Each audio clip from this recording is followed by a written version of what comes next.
إن الحمد لله نحمده ونستعينه ونستغفره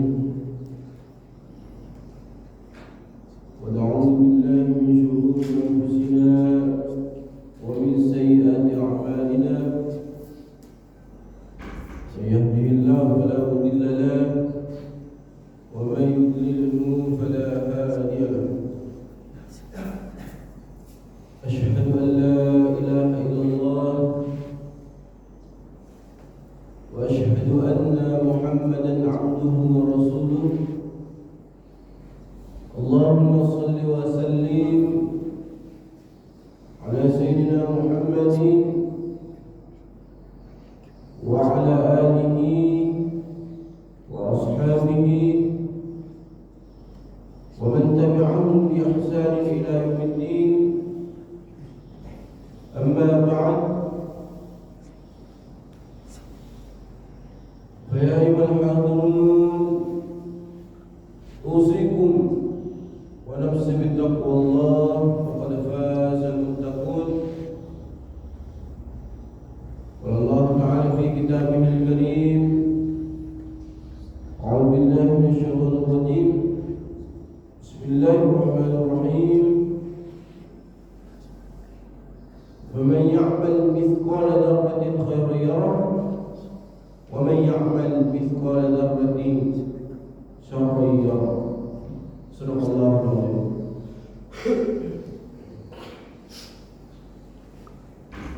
Sidang jamaah Jumat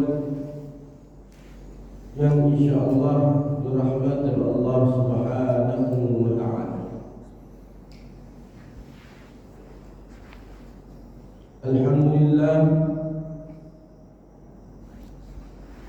tak hentinya kita mengucapkan pujian puji syukur kehadirat Allah Subhanahu wa taala. Berkat limpahan rahmat dan inayahnya lah kita masih diberikan nikmat kesehatan, kekuatan, panjang umur, nikmat hidayah, dan yang lebih utama ialah nikmat iman dan Islam, sehingga hati kita masih terpanggil untuk menjalankan perintah Allah Subhanahu wa taala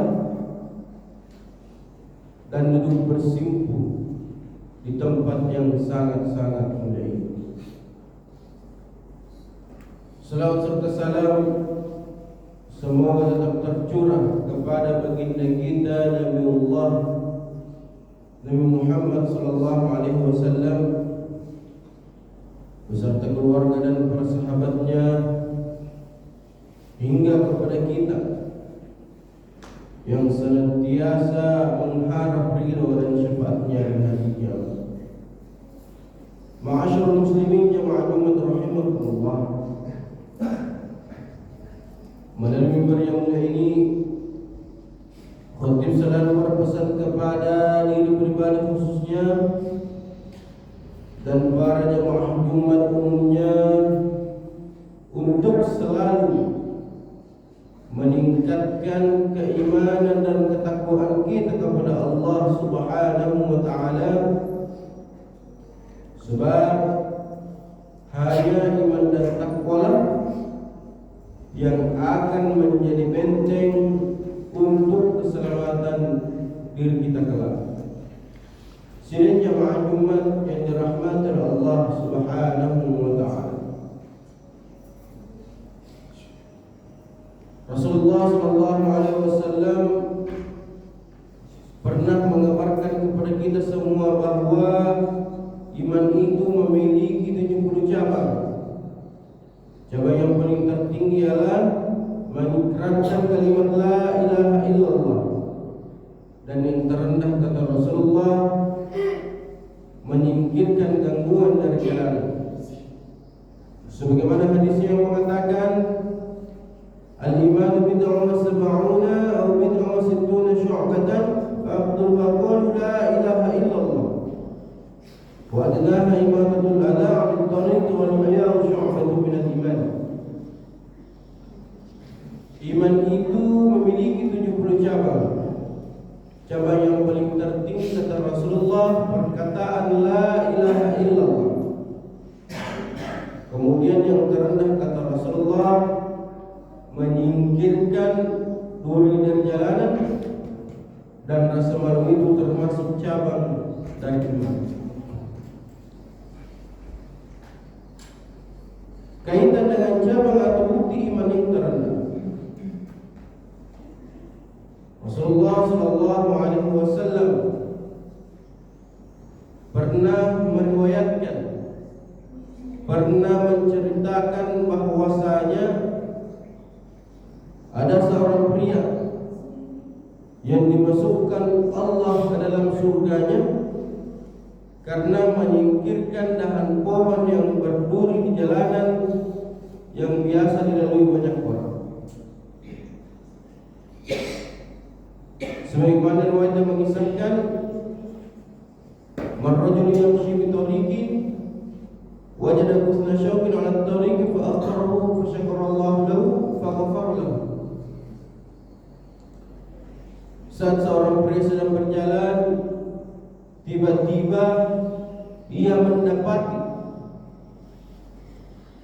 dahan pohon yang berduri di jalanan. Kemudian ia menyingkirkannya, maka Allah bersyukur kepadanya dan mengampuni dosa-dosanya. Kemudian pada saat seorang pria menyingkirkan dahan pohon tersebut,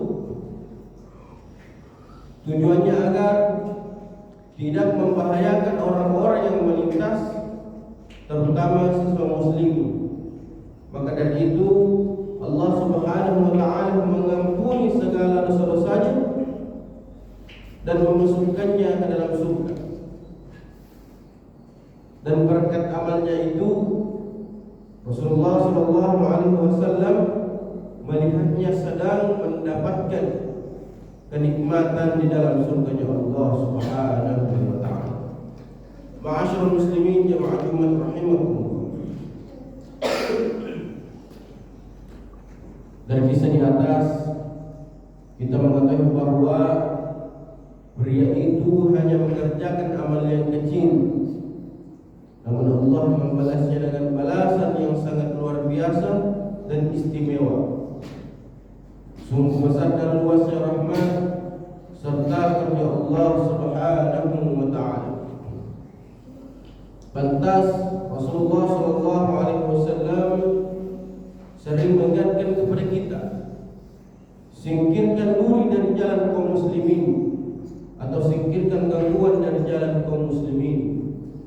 Nabi juga memperingatkan kepada kita agar jangan mengganggu, apalagi mencelakakan sesama muslim. Sebagaimana hadis yang mengatakan, "Man darallahu bihi wa man syaqqa Allahu alaihi." Barang siapa yang membahayakan orang lain, maka Allah akan timpahkan bahaya kepadanya. Dan barang siapa yang menyusahkan orang lain, maka Allah akan timpahkan kesusahan kepadanya. Ma'asyiral muslimin jamaah Jumat rahimakumullah. Sebenarnya masih banyak kisah yang berbicara yang serupa dengan ini, seperti halnya kisah sahabat Khalifah Umar bin Khattab yang meraih ridha Allah Subhanahu wa ta'ala karena melepaskan burung dari tangan anak-anak. Kemudian ada Imam Al-Ghazali yang mendapatkan ridha Allah Subhanahu wa ta'ala karena menyayangi seekor lalat, membiarkan seekor lalat menghisap tinta penanya yang ingin dipakainya menulis. Bahkan ada pula kisah seorang wanita penghibur yang berhasil mendapatkan ampunan Allah Subhanahu wa ta'ala karena memberikan minum kepada seekor kucing yang tengah dalam kausan. Intinya ialah Semua menunjukkan betapa mulianya kaum muslimin yang mengamalkan dan menjunjung tinggi nilai-nilai kebaikan selama didasari dengan keimanan kepada Allah Subhanahu wa taala. Oleh karena itu, sudah sepantasnya kita selalu menebar kebaikan di muka bumi ini.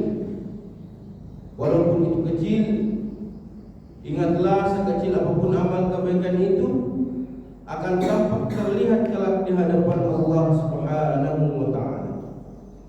Sebagaimana yang termaktub dalam Al-Qur'an, "Faman ya'mal mithqala dzarratin khairan yarah." Barang siapa yang mengerjakan suatu kebaikan sebesar zarrah pun atau sebesar debu, niscaya ia akan melihat balasannya.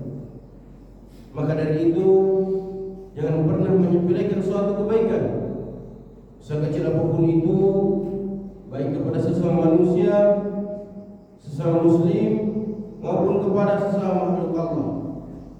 Sebab Allah tidak pernah melihat kecilnya amal kebaikan seorang hamba selama didasari dengan keimanan.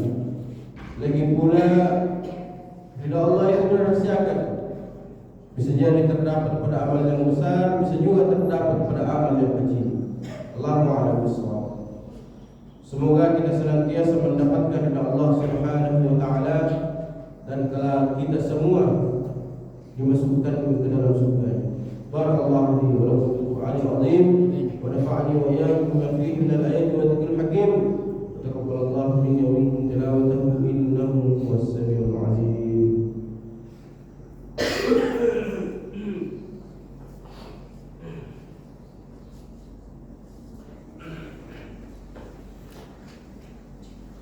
Alhamdulillah, alhamdulillahilladzi awwala bil-ittihad wa al-nasr, alhamdulillahi rabbil alamin. Asyhadu an la ilaha illallah wa la syarika lahu. Allahumma shalli wa sallim ala sayyidina Muhammadin wa ala alihi wa ashabihi ajma'in. Allahumma ighfir lil muslimin wal muslimat wal mu'minin wal mu'minat al-ahya'i minhum wal amwat innaka sami'un qaribun mujibud da'awat wa ya qadiyal hajat. ربنا ظلمنا أنفسنا وإن لم تغفر لنا وترحمنا لنكونن من الخاسرين. ربنا آتنا من لدنك رحمة وهيئ لنا من أمرنا رشدا وهيئ لنا من أمرنا رشدا وهيئ لنا من أمرنا رشدا. ربنا